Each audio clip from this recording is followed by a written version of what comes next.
এ পর্যায়ে আপনাদের সামনে অত্যন্ত গুরুত্বপূর্ণ আলোচনা পেশ করবেন খুলনা ঐতিহ্যবাহী দারুল উলুম মাদ্রাসার স্বনামধন্য মুহাদ্দিস, খুলনা বিশ্ববিদ্যালয় জামিয়া মসজিদের স্বনামধন্য খতিব হযরতুল আল্লাম জনাব হযরত মাওলানা মুফতি আব্দুল কুদ্দুস সাহেব, জনাব হযরত মাওলানা মুফতি আব্দুল কুদ্দুস সাহেব দামাত বারাকাতুহুল আলিয়া এখন আপনাদের সামনে গুরুত্বপূর্ণ আলোচনা পেশ করবেন। আমি হযরতকে ওনার গুরুত্বপূর্ণ আলোচনা পেশ করার জন্য সবিনয় অনুরোধ করছি। আলহামদুলিল্লাহি নাহমাদুহু ওয়া নাস্তাঈনুহু ওয়া নাস্তাগফিরুহু ওয়া নু'মিনু বিহি ওয়া নাতাওয়াক্কালু আলাইহি ওয়া নাউযু বিল্লাহি মিন শুরুরি আনফুসিনা ওয়া মিন সাইয়্যাতি আ'মালিনা। من يهده الله فلا مضل له ومن يضلله فلا هادي له ونشهد أن لا إله إلا الله وحده لا شريك له ونشهد أن سيدنا وحبيبنا ومولانا محمدا عبده ورسوله.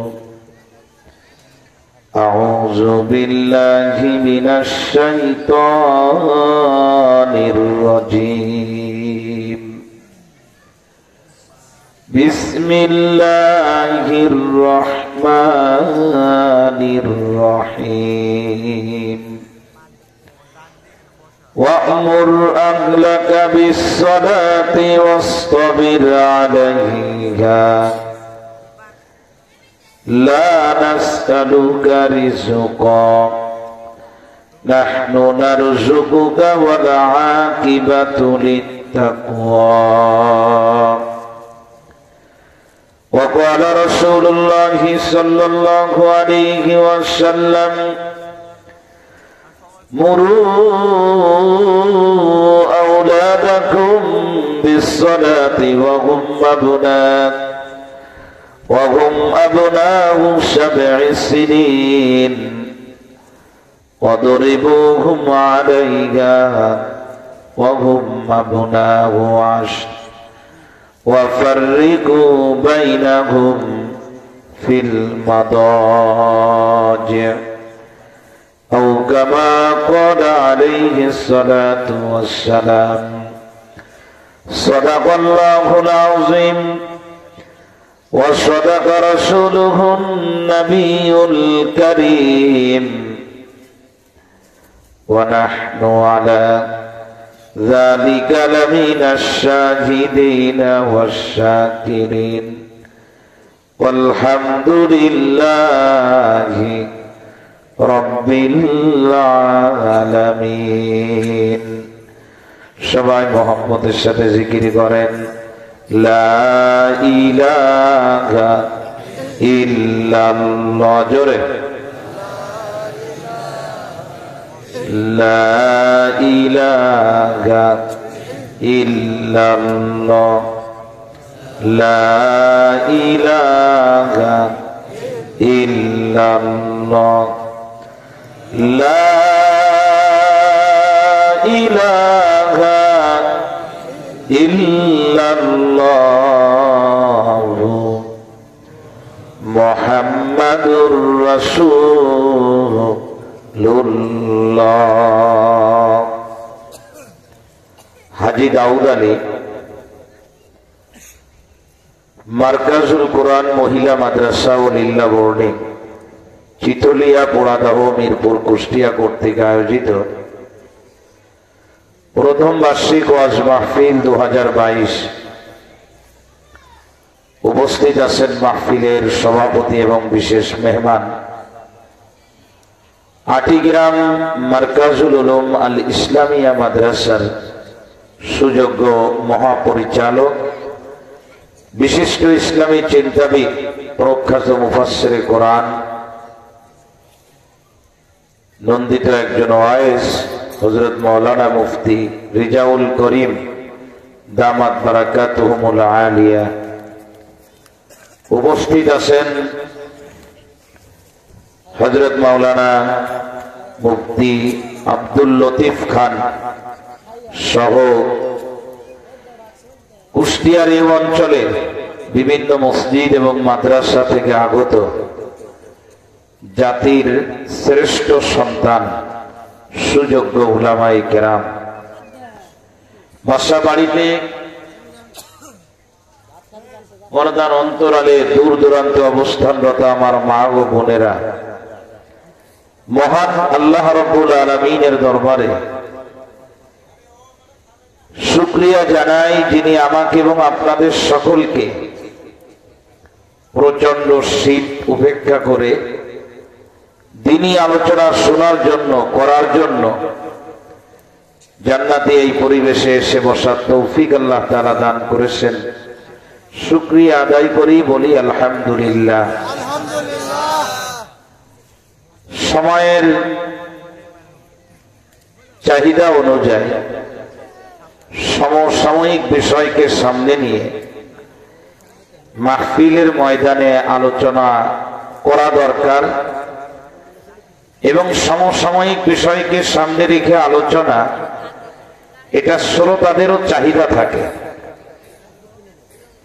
এজন্য আমরাও উলামায়ে কেরাম যারা আছেন, সপ্তাহে জুমার দিনে যে আলোচনা হয় জুমার মসজিদের মেম্বার থেকে, ওয়াজের ময়দানে যে আলোচনা হয়, উলামায়ে কেরাম চেষ্টা করেন সমসাময়িক বিষয়, চলমান ইস্যুগুলিকে সামনে রেখে কথা বলা।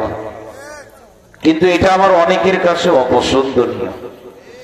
অনেকেই বলতে চান যে কোরআন হাদিস থেকে কথা বলবেন, কোথায় কি হচ্ছে আপনার দরকার কি? এটা আসলে একেবারেই একটা ভুল কথা, একদম একটা ভুল কথা।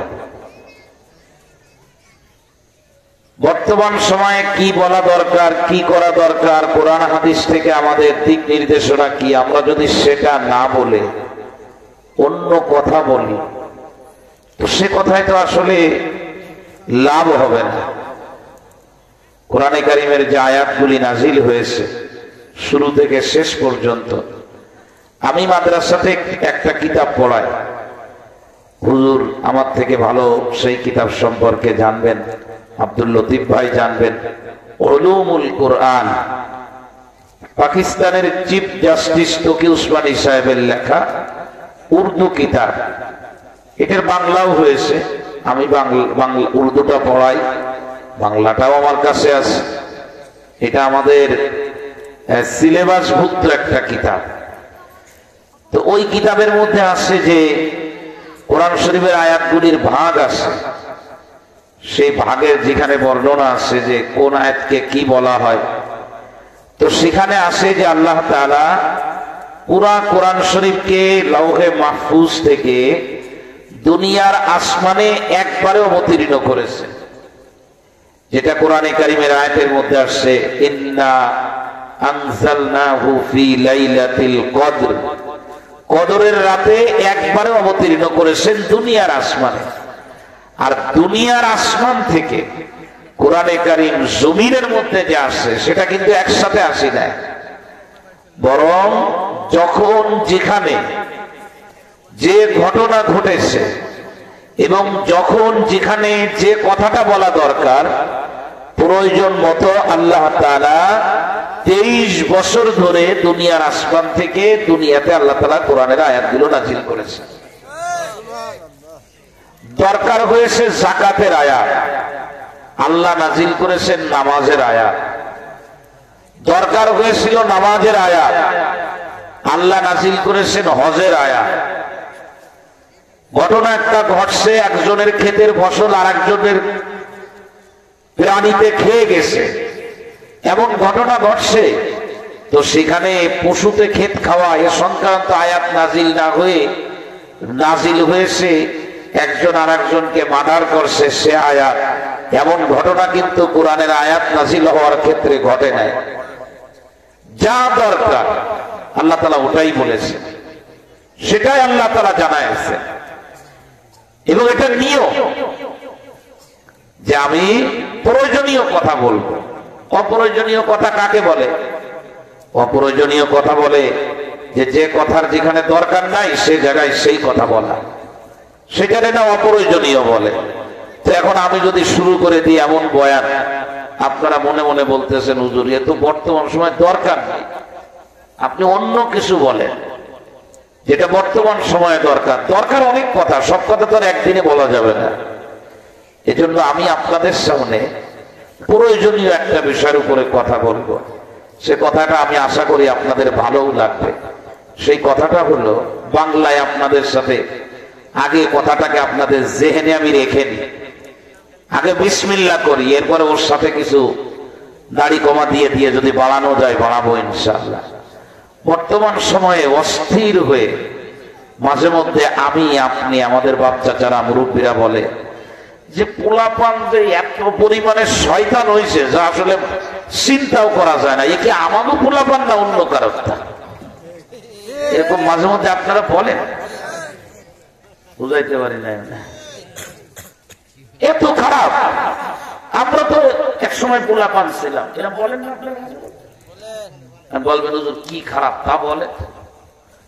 মনে করেন আপনার একটা ছাগল আছে, খুব আদর যত্ন করা ছাগল, আপনিও মাঝে মধ্যে আপনি যখন ছোট ছিলেন আপনার টাকা লাগতো, বিভিন্ন পারপাস টাকা লাগতো, আপনি আব্বারে বলতেন আব্বা টাকা দাও, আব্বা অনেক সময় দিত না আপনারে টাকা।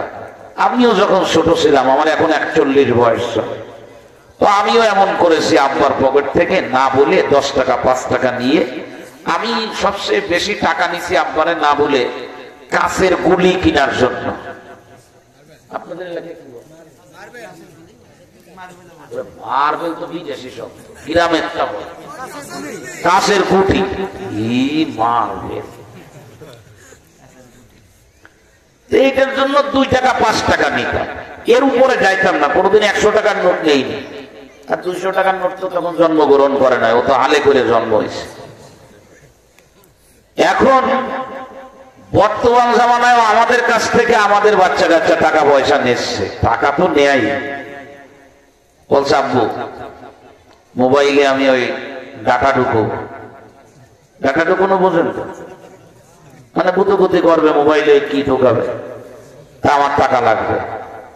আব্বু বলছে কোনো টাকা পয়সা আমি দিতে পারবো না, চাউলের বাজার খুব মন্দা যাচ্ছে, কোনো টাকা দেওয়ার সুযোগ নাই। এ করছে কি, মোবাইলে ডাটা ঢুকাবে। ওর বাপের একটা ছাগল ছিল কুরবানির নিয়াতে কিনছে, ছাগল বেশি দিয়ে মোবাইলে টাকা ঢুকাই নিয়ে আসছে। এরকম ঘটনা ইদানিং ঘটতেছে কিনা বলেন তো?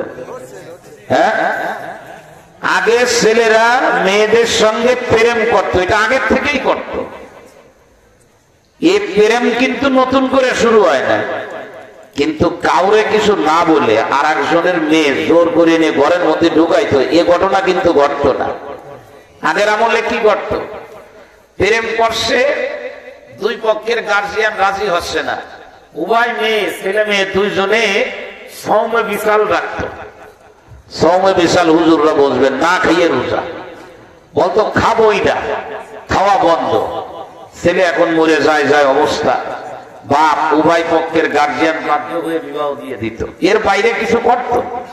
ইদানিং যা করতেছে আপনাকে ঝিনাইদায় মাঝে করছে, দড়ি গাছে টাঙায় এক মাথায় হলো ছেলে আর এক মাথায় হলো মেয়ে, দুইজনে মিলে ঝুলে রয়েছে, পত্রিকায় আসছে, একেই প্রেম বলে।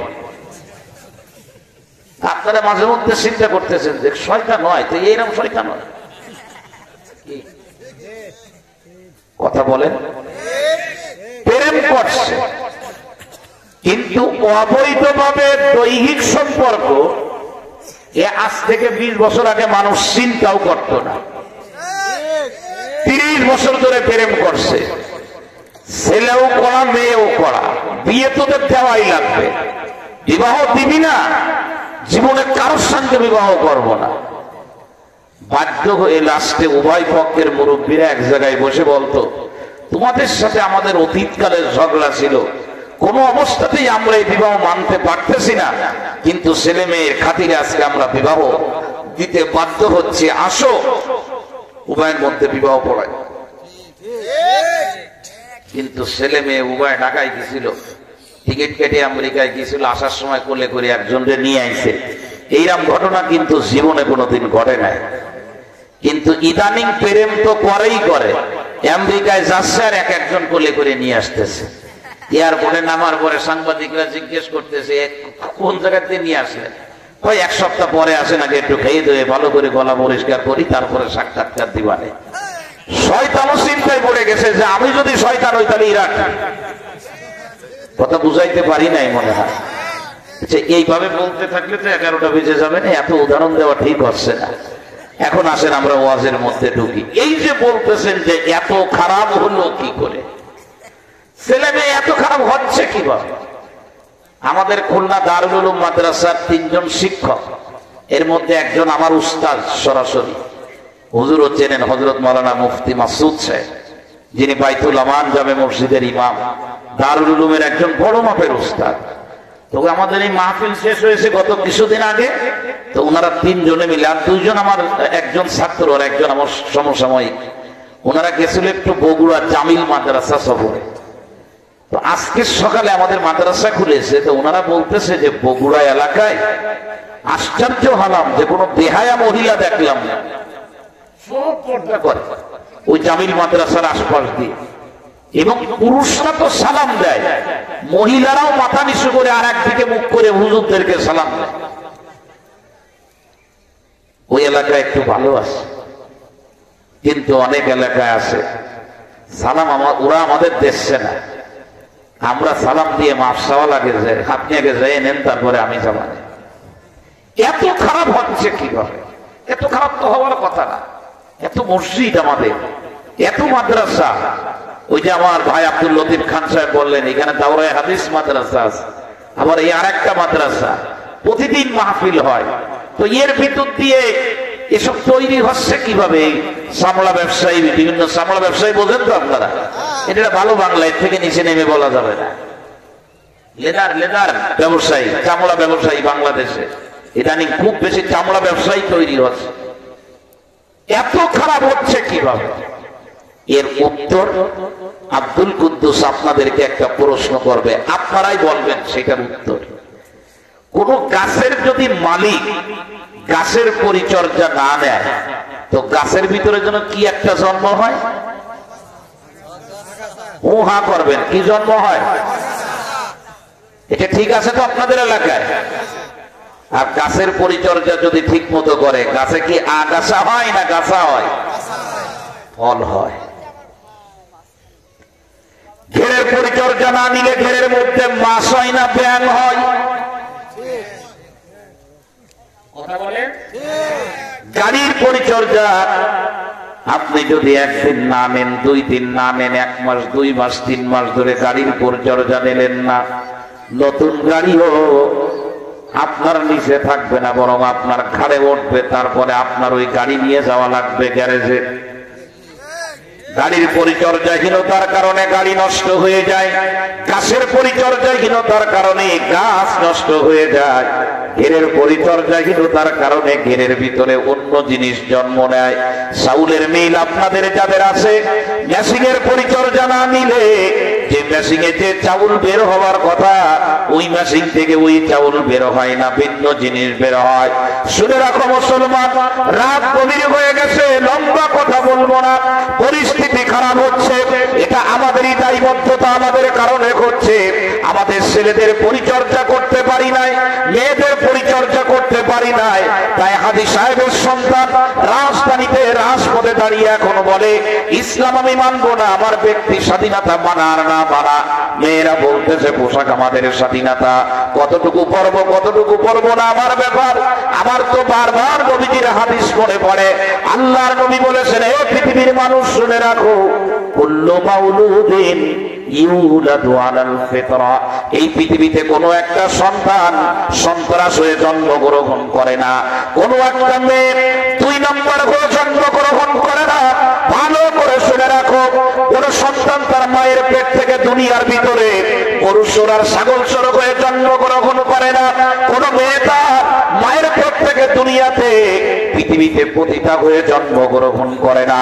কিন্তু শুনে রাখো, নবী আমার বলেন, ফাআবওয়াহু ইউহাব্বিদানিহি ওয়া ইউনাসসিরানিহি, মা বাপের অবহেলার কারণে সুন্দর সন্তান যেটা ভালো জিনিস নিয়ে জন্মগ্রহণ করেছিল, এই সন্তান হয়তো ইহুদি হয়ে যায়, না হয় খ্রিস্টান হয়ে যায়।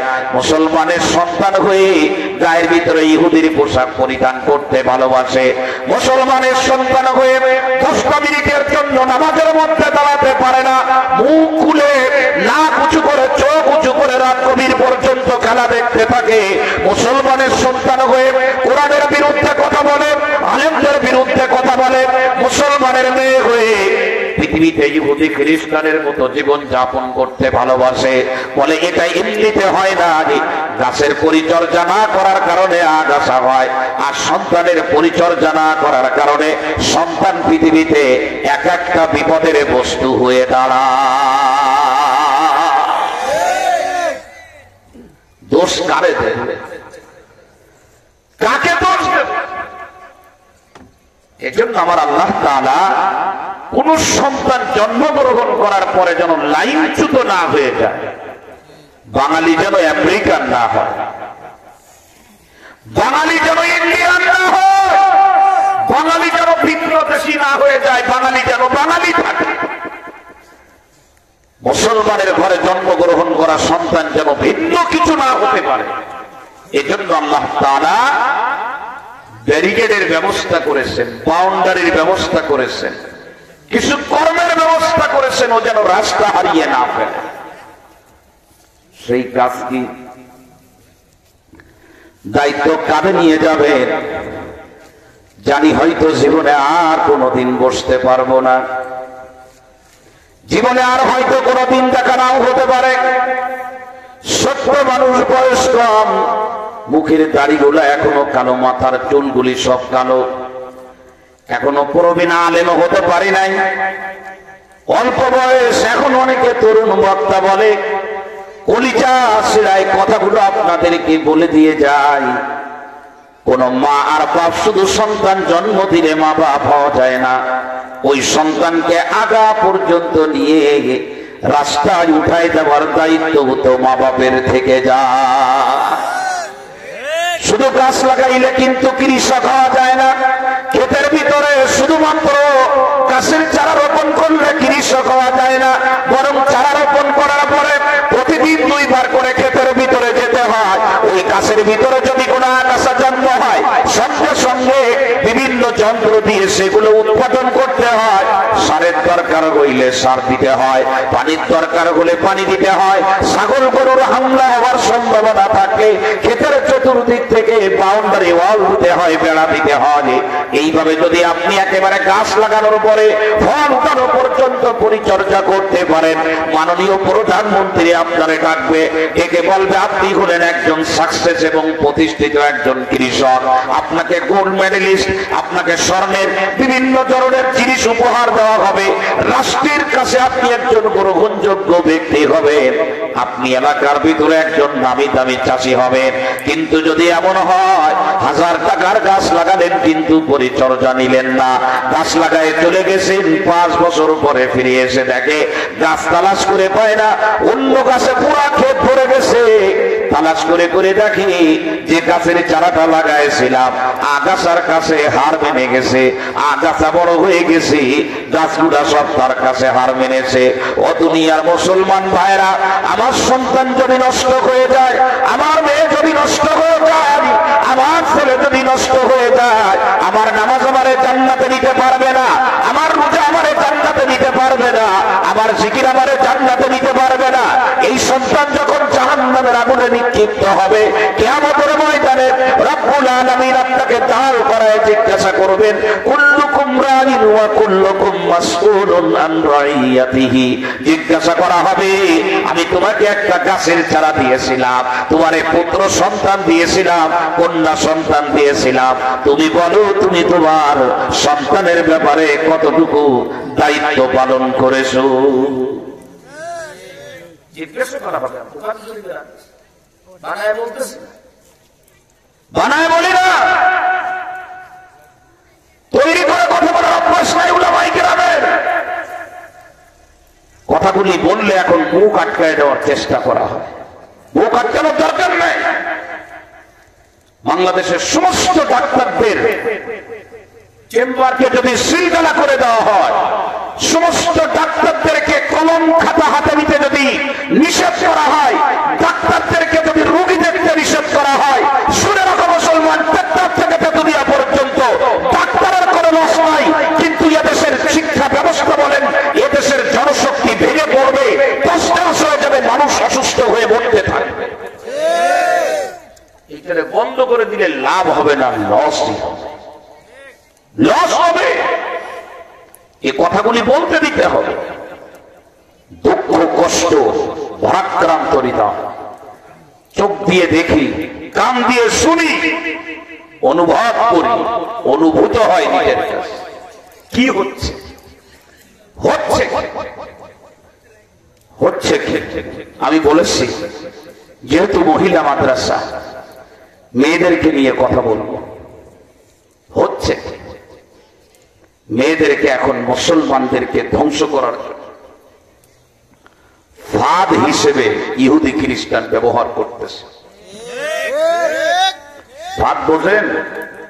ফাঁদ বোঝেন? ফাঁদ কি বলে আপনাদের এলাকায়? ফাঁদ বলে তো নাকি? পাখি ধরার জন্য ফাঁদ হিসাবে মেয়েদেরকে ব্যবহার করা হচ্ছে। আমি আজকেই হাদিস আজকেই পড়াইছি ছাত্রদের, শেষও করতে পারি নাই। বুখারী এবং মুসলিম শরীফের বেশ লম্বা হাদিস, বেশ লম্বা।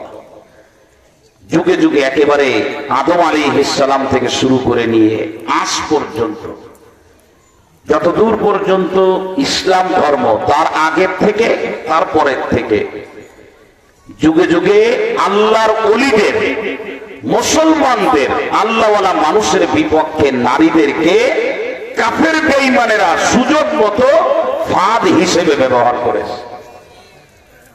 আজকেও তারা ফাঁদ হিসেবে ব্যবহার করতেছে। কোন জাতি, কোন দেশের, কোন জনগোষ্ঠীর মহিলাদেরকে যদি নষ্ট করে দেওয়া যায়, ওই জাতি কোনোদিন মাথা উঁচু করে দাঁড়াতে পারবে না। এটা আজকের কথা না, এটা পুরনো কথা। আমি আজকে হাদিস পড়াইছি। যদি আপনারা অধৈর্য না হন, যারা দাঁড়িয়ে আছেন এখানে, আপনারা একটু বসবেন নাকি? আমার নজরটা শুধু আপনাদের দিকে চলে যাচ্ছে। আমার এই যে এক যুবক ভাই, সুন্দর চেহারা, কালো জ্যাকেট গায়ে, একটু বসলে ভালো হয় বাবা। বসে পড়ো, নজর তোমাদের দিকে চলে যায়। অনেক মানুষ আলহামদুলিল্লাহ, মুফতি রিজাউল করিম সাহেব এবং আব্দুল লতিফ খান আমার হৃদয়ের দুইজন আলেমে দিন, বড় ভালোবাসি আল্লাহর জন্য। অনেক কষ্ট হয়েছে আসতে, আজকে ট্রেন বন্ধ, রাতেও ট্রেন নাই, আসতেও ট্রেন নাই। খুলনা থেকে বাধ্য হয়ে প্রায় 5 ঘন্টা গাড়িতে সফর করে আসা। প্রচন্ড মাথা ব্যথা, এখনো মাথা ব্যথা করতেছে। কিন্তু আপনাদের মধ্যে নিশ্চয়ই কোনো একটা লোক আছে, মানে একেবারে কমস কম একটা লোক এমন আছে যে লোকটার সাথে আল্লাহর একেবারে ডাইরেক্ট কানেকশন আছে। ওই লোকের কারণে আল্লাহ তাআলা আমার মতো অসুস্থ অযোগ্য মানুষটাকে আল্লাহ তাআলা যোগ্য মানুষের মতো, সুস্থ মানুষের মতো কথা বলার মানসিকতা আল্লাহ তাআলাই দান করেছে। আমি বসে বসে দোয়া করতেছিলাম যে আল্লাহ, মাথা যে পরিমাণে ব্যথা, কথা বলতে যদি ভালো না লাগে কি করবানে, ভালো লাগতেছে কথা বলতে। এখন আপনাদের তো উপস্থিতি এবং আপনাদের চাহিদার উপরে বাকি বাজেট ফয়সালা গুলো আল্লাহ তাআলা করবেন। আজকে হাদিস পড়াইছে, আমরা আমাদের কন্যাদেরকে রক্ষা করি, ওরা যেন ইহুদিদের জন্য ফাঁদ না হয়, ওদের যেন কেউ ব্যবহার করতে না পারে। নারী শিক্ষিতা হবে, নারী লয়ার হবে, নারী পলিটিশিয়ান হবে, নারী বিমানের পাইলট হবে, অসুবিধা নাই কোনো। হাদিসের ভিতরে একটু আগেই পড়েছি, সব হাদিস আমার কাছেই আছে। নবীজি বলেছেন শ্রেষ্ঠ মহিলা হলো আনসারী মহিলা। কেন শ্রেষ্ঠ বলেছেন? নবী বলেছেন তারা জ্ঞান অর্জন করেছে, কিন্তু জ্ঞান অর্জন তাদেরকে বেহায়া হওয়ার জন্য উদ্বুদ্ধ করে না। তারা শিখেছে, কিন্তু তাদের শিক্ষা তাদেরকে বেহায়া হতে বলে না, তারা নিয়ন্ত্রিত পরিবেশে থেকে শিখেছে। আমাদের একটু সচেষ্ট হতে হবে। আমার কষ্ট লাগে জানেন, অনেক কিছু দেখি তো, নিজে পড়াশোনা করেছি, বাংলাদেশের যত শিক্ষা প্রতিষ্ঠান আছে, যত বলতে সংখ্যার দিক থেকে না, মানে যত ধারার শিক্ষা ব্যবস্থা, প্রাইমারি স্কুল, মাদ্রাসা লাইনে হেফজখানা, এরপরে আবার কওমি ধারার শিক্ষা ব্যবস্থা, আলিয়া মাদ্রাসার শিক্ষা ব্যবস্থা, এরপরে হলো চূড়ান্ত বিশ্ববিদ্যালয়, এই সব জায়গার মধ্যে আল্লাহ তাআলা তার এই গোলামকে পড়ার সুযোগ দিয়েছেন। তার এই গোলাম সব জায়গার থেকেই পাশ করে বের হয়েছে, যার কারণে অনেক জিনিস দেখেছে, অনেক জিনিস দেখি। মনে করেন মুফতি রিজাউল করিম সাহেব হুজুর, আব্দুল লতিফ খান সাহেব, এ দুজন তো আমার পরিচিত। ওনারা মসজিদ মাদ্রাসা নিয়ে আছেন। ওনারা যদি মনে করেন যে মসজিদ আর মাদ্রাসার বাইরে কোথাও যাব না, ওনাদেরকে কেউ নিবে না, ওনাদের যাওয়াও লাগবে না। কিন্তু আমি তো এমন এক গোলাম, সব জায়গায় আমার যাওয়া লাগে, রাজনীতির ময়দানেও যাওয়া লাগে, প্রশাসনের বিভিন্ন অফিস আদালতেও যাওয়া লাগে, নিজেও সরকারি চাকরি করি, অনেক কিছু আমার দেখাও লাগে। যখন আমার চোখের সামনে দেখি একটা সুন্দরী মেয়ে, আসলেই সুন্দরী, বলবেন হুজুর আপনি কি বারবার দেখেন? পড়ে যায় চোখের সামনে। এক হাতে দেখি দুধ চা, আর এক হাতে হলো সিগারেট। মেয়েটা দুধ চা আর সিগারেট দুই হাতের ভিতরে নিয়ে ওপেন জায়গার ভিতরে, খোলা জায়গায় পায়ের উপরে পা উঠায় একবার দুধ চা মুখে দেয়, আর একবার সিগারেট মুখে দিয়ে টান দেয়। আমারে মানুষ খোসা দিয়ে বলে, মুফতি সাহেব কষ্ট করে বেড়ান, দেখেন কি অবস্থা। তখন ওরে খুশি মনে হয় না, আমার বিশ্বাস করেন ওরে খুশি মনে হয় না, আমার মনে হয় এর কি কোনো মা বাপ নাই? এ কি পৃথিবীতে মা বাপ ছাড়া আসলো? আমার তো আব্বা আছে, আমার মা আছে, আমার আব্বা মা তো যোগ্য আব্বা মা। মাথায় কোনোদিন চুল লম্বা রাখতে পারি নাই, দাড়ি কাটা তো পরের কথা, প্যান্ট শার্ট পরা তো চিন্তাই করতে পারি নাই। আব্বা প্রাইমারি স্কুলের শিক্ষক, বড় ভাই কলেজে পড়া, বিশ্ববিদ্যালয়ে পড়া, মেজ ভাই দিনারের লাইনে শিক্ষিত। হেফজখানায় আমরা যারা পড়ি, আপনারা বুঝবেন না, সেক্রেটারি আর সভাপতি সাহেব, আমাদের হেফজখানার ছাত্রদের কিছু চাহিদা আছে, আমারও ছিল। এর মধ্যে একটা হলো যখন লম্বা বন্ধ আসতো, তখন আমরা মাথা চুল লম্বা রাখতাম, কারণ বাড়িতে যাব, মামার বাড়ি যাব, টুপি মাথায় দেবো না, টুপিটা করবো, টুপি খুলে পকেটের মধ্যে রেখে দেবো, দিয়ে এই চুলগুলো একটু এরকম করে মামার বাড়ি যাব, খেলাধুলা করবে, একটা আলাদা ভাব। কারণ কিছু লোক আছে চুল লম্বাইলে ওদের নাস্তাও কম করা লাগে, খাওয়াও কম লাগে। তো এরকম আমিও চুল লম্বা রাখতাম। বাড়িতে গেছি, ছুটি হয়ে গেছে 15 দিন। আব্বা প্রাইমারি স্কুল থেকে বাড়িতে আসছে বিকাল বেলায়, মা বলল কুদ্দুস বাড়ি আইছে। আমি কিন্তু আমার মার কাছে কুদ্দুসি, আব্দুল কুদ্দুস না। আব্বা বলে তাই? মাদ্রাসার ছুটি? বলে হ। কোথায় গেল? ওই আসে খেলা করতেছে। ডাক দিয়ে বাপ আমার আপাত মস্তক আগে দেখছে, মাথার চুল লম্বা দেখে কিচ্ছু বলে নাই, মনে মনে পরিকল্পনা করেছে চুল তো কাটা লাগবে। আসরের পরে মাগরিবের আগ দিয়ে আমার খুব মনে পড়ে এই কথাগুলো। যোগ্য পিতা, একদম যোগ্য পিতা। আর আমরা তো এখন চিন্তাই করতে পারি না সন্তান যে এত বেপরোয়া। আমি পিতা দেখতেছি চোখের সামনে আমার সন্তান বাবাতে খায়, আমি চোখের সামনে দেখতেছি আমার সন্তান বাম পা দিয়ে বাথরুমে না ঢুকে ডান পা দিয়ে ঢোকে, আমার চোখের সামনে দেখতেছি আমার সন্তান অন্য মেয়েদের সঙ্গে কি বলে বন্ধু বানা এসে আরেকজনের সাথে লিপ টুগেদার করতে যাচ্ছে। অনুভূতি নেই। আপনার ছেলে না ওইটা? ছোট মানুষ তো যা করে করুক। মসজিদে নববীতে হযরতে হাসান রাদিয়াল্লাহু তাআলা ছোট্ট বাচ্চা একটা খেজুর মুখের মধ্যে ওই যে জিজ্ঞাসা করেন মুফতি রিজাউল করিম সাহেবকে, উনি বলবেন খেজুরটা মুখের ভিতরে দিয়েছে। নবীজি খেজুর মুখে দেওয়া দেখে নবীজি বললেন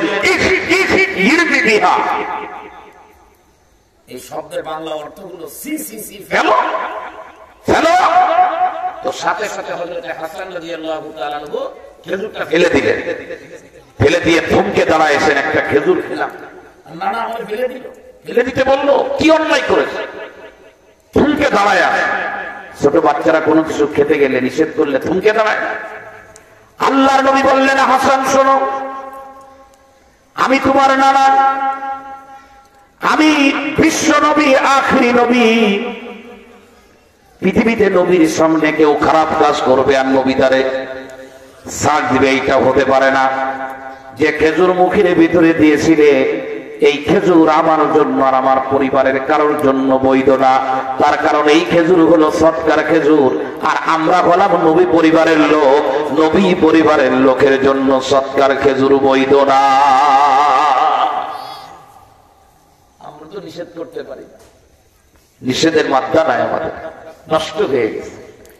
ও পাশের রুমে মা আওয়াবিনের নামাজ পড়তেছে, এদিকে বাপ আওয়াবিনের নামাজ পড়তেছে। ছেলে আর মেয়ে দুইজনে মিলে মাঝখানের রুমে বসে টিভি দেখতেছে। আওয়াজ একটু বেশি হয়ে গেছে। মা এসে বলতেছে, তোর আব্বা জিকির করে, আমি জিকির করি, আওয়াজ একটু কম দে। ছেলে বলতেছে, আমরা তো রিমোট চালাইতে বুঝি না। মা বলতেছে, ডান হাতে তসবিহ দিয়ে পা মার দিয়ে একটু আওয়াজ কমায় দি। ওই তসবিহ টানা টানা কিয়ামতের ময়দানে যারা পরিমাণ কোনো ফায়দা আমার আর আপনার দিবে না। রাখেন তসবিহ টানা। সন্তানকে মানুষ করেন, ও কি দেখতেছে? তাকাই কোন দিকে? দেখে কি?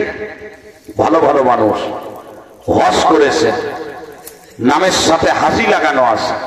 সন্তানদেরকে পৃথিবীর বিভিন্ন খ্রিস্টান দেশে জার্সি গাই দিয়ে খেলার সমর্থক বানাইছে। খোদার কসম করে বলতেছি, কিয়ামতের ময়দানে জবাবদিহিতার মুখোমুখি হওয়া লাগবে। তওবা করার কোনো বিকল্প নাই। আমাদের কোনো লস নাই। পৃথিবীর সব মানুষ যদি বিদেশি পতাকা টাঙায়, আমি আব্দুল কুদ্দুসের কোনো লস নাই। কিন্তু দুঃখ হলো, স্বাধীন সার্বভৌম একটা দেশের ভিতরে ভিনদেশি পতাকা ওড়ে, পৃথিবীর কোন দেশের নজির পাওয়া যাবে না। দুঃখ এই জায়গাটায়।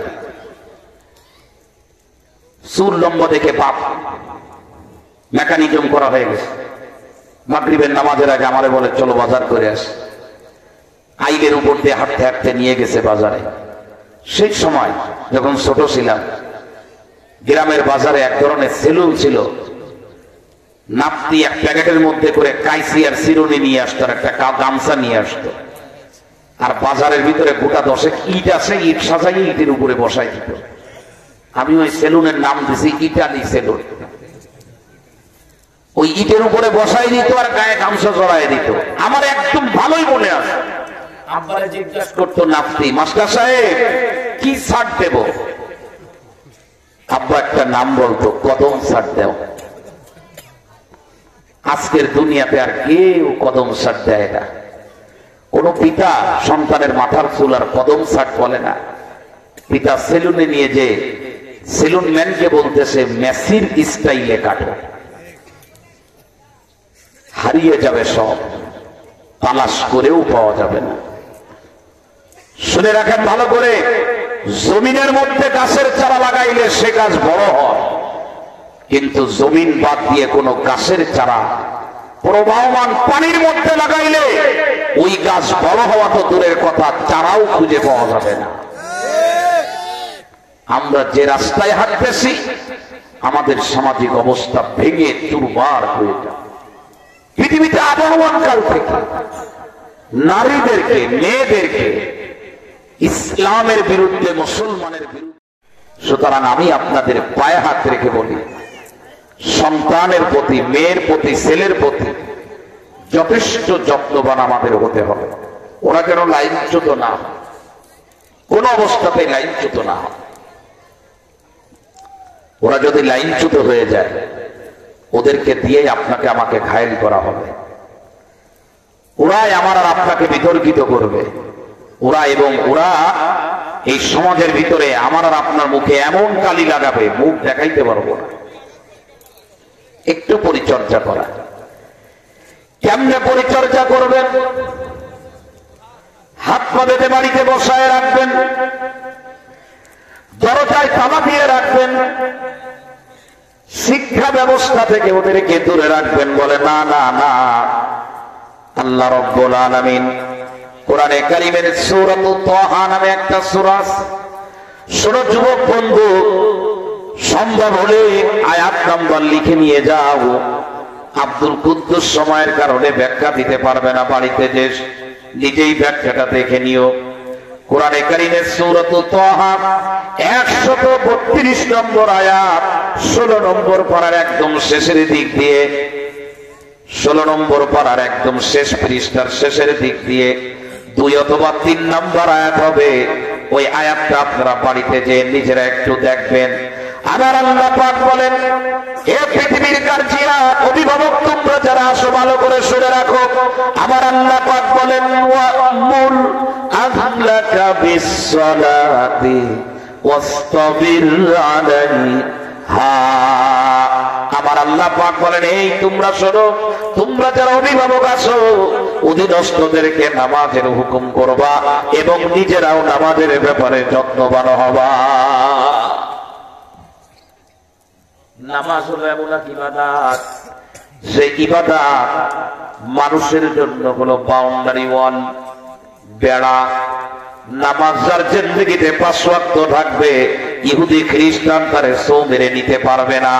নামাজ তার জিন্দেগিতে 5 ওয়াক্ত হবে, খ্রিস্টান তারে টাকার নোট দিয়ে কিনতে পারবে না। শুনে রাখো মুসলমান, যার জীবনে 5 ওয়াক্ত নামাজ থাকবে, এই পৃথিবীর কোন চক্রান্তকারী চক্রান্তের জালে তারে বেড়াইতে পারবে না। যার জীবনে 5 ওয়াক্ত নামাজ থাকবে, ওই সন্তান কোনোদিন বাপরে কষ্ট দেবে না, মারে কষ্ট দেবে না। যার জীবনে 5 ওয়াক্ত নামাজ থাকবে, ওই সন্তান কোনোদিন রাতের অন্ধকারে জেগে থেকে চোখের গুনাহ করবে না। যার জীবনে 5 ওয়াক্ত নামাজ থাকবে, এই সন্তান কোনোদিন অবৈধ জিনিস খাবে না। যে সন্তানের জীবনে 5 ওয়াক্ত নামাজ আছে, ওই সন্তান কোনোদিন বাপের সম্পদগুলো নষ্ট করবে না। যে সন্তানের জীবনে 5 ওয়াক্ত নামাজ আছে, এ সন্তান পৃথিবীর কোনো খারাপ কাজ করে কোনোদিন মজা পাবে না। কখনো যদি কোনো খারাপ কাজ হয়ে যায়, সাথে সাথে কেঁদে কেঁদে আল্লাহর কাছ থেকে মাপ চেয়ে নিবে। আমার আল্লাহ কোরআনের আয়াতের মধ্যে বলেন, সূরাতুল আনকাবুতের ভিতরে 21 নম্বর পারার প্রথম পৃষ্ঠার একদম 2 নম্বর লাইন, রব্বুল আলামিন বলেন, ইন্নাস সালাতা তানহা আনিল ফাহশাই ওয়াল মুনকার। নামাজ যদি নামাজের মতো হয়, এ নামাজ নামাজিকে সকল প্রকার অশ্লীলতা এবং বেহায়া কাজ থেকে ফিরায় রাখবে। সন্তানকে কিসের হুকুম দেবেন? হুকুম দিয়ে নিজে শুয়ে থাকলে হবে না। আল্লাহ বলে, তুমিও নিজে নামাজের ব্যাপারে যত্নবান হবা। ওয়া'মুর আহলাকা বিস-সালাত, তুমি তোমার অধীনস্থদেরকে নামাজের হুকুম করো। ওয়াসতাবির আলাইহা, আর নামাজের ব্যাপারে তুমি নিজেও যত্নবান হয়ে যাও। মুসলমান ভাইরা রে, আমার দিকে খেয়াল করতে হবে। আমার আগেই বয়ান শুরু করার আগে হযরত মাওলানা মুফতি আব্দুল লতিফ খান সাহেব কথার শেষ পর্যায়ে একটা চমৎকার কথা বলেছে।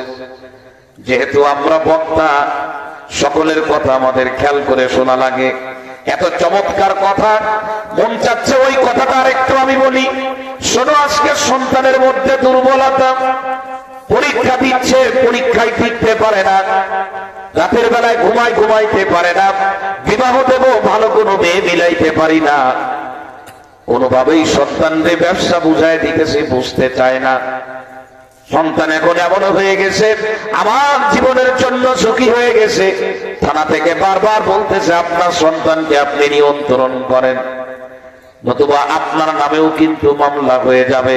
শুনে রাখো কুষ্টিয়ার মুসলমানেরা, জীবনে যদি আর কোনোদিন দেখা নাও হয়, একটা কথা গলার মধ্যে ঢুকাও, সন্তানের ভিতরে যত লাইনে দুর্বলতা আসছে, এই দুর্বলতার পিছনে খাবারের অভাব না, এই দুর্বলতার পিছনে বাসস্থানের কোনো অনুন্নত হওয়ার কারণ না, আমার সন্তানের ভিতরে যত দুর্বলতা আছে, লেখার লাইনে দুর্বলতা, বুদ্ধির লাইনে দুর্বলতা, নেতৃত্বের লাইনে দুর্বলতা, ম্যানেজমেন্টের লাইনে দুর্বলতা, আমি আমার মসজিদে, বিশ্ববিদ্যালয়ের মসজিদে বলেছি, সব দুর্বলতার পিছনে একমাত্র কারণ হলো আমার সন্তান সব পারে, কিন্তু আমার সন্তান আল্লাহর গোলামি করতে পারে না।